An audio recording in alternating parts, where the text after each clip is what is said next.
আচ্ছা ফরিদা, একটা মানুষের নাকি অনেকগুলা শীতের জামা থাকে। থাকে তো, কেন? জানো ফরিদা, আমার না এই শীতের জামার উপরে কোনো আফসোস নাই। তাহলে কি এর লেগে আফসোস?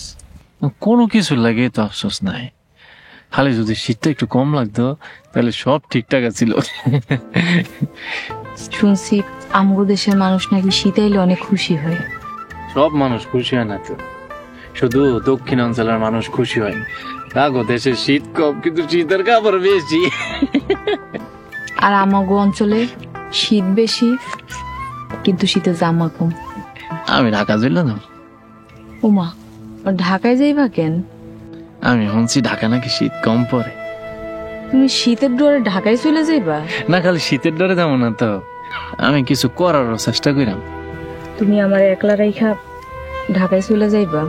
ধরছে রে, আমি আবার আয়াম না, আমি তো তোমার কাছে আয়াম আবার। তুমি যে ঢাকায় যাইবা, ঢাকায় যাওয়ার ভাড়া পাইবা কই? আমি টাকা জোগাড় করিলাম। তুমি ঢাকায় যাওয়ার লেগে ভাড়া জোগাড় করতে পারবা, অথচ একটা শীতের জামা কেনার লেগে টাকা জোগাড় করতে পারবা না। আজকে যদি তুমি একটা শীতের জামা কিনতে পারতা তাইলে আমার রাইখা ঢাকায় যাইতা না।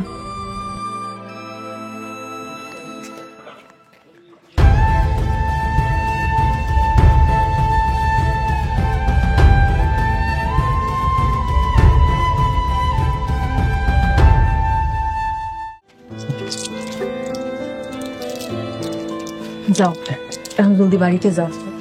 যাবো তো, তোমার একটু দেখি। হইছে, আমার দেহার কাম নেই, তুমি যাও তো। শীতের মধ্যে তোমার দেখলে গা গরম লাগে। হইছে, শয়তানি কথা বাদ দাও। তুমি শীতে কাপ্তাসের মধ্যে রসিকতা করে, তাড়াতাড়ি বাড়িতে যায় কাঁথা মুড়ি দাও। যাও। হনো ফরিদা বেগম, পুরুষ মানুষ সব পরিস্থিতিতেই পুরুষ। ফরিদা,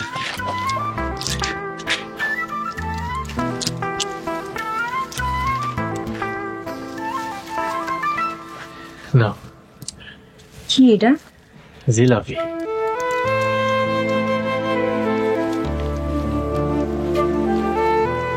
তোমার লাগে আছি, খাইও।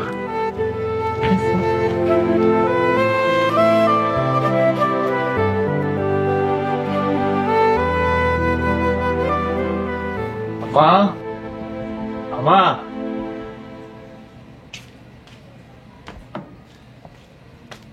রাজু, তুই এমন সারাদিন ম্যামে করস কেন?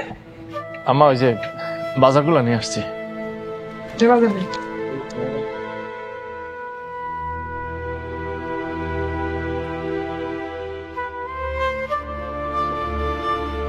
আম্মা, আমার শীতের জামাটা আনছিলেন?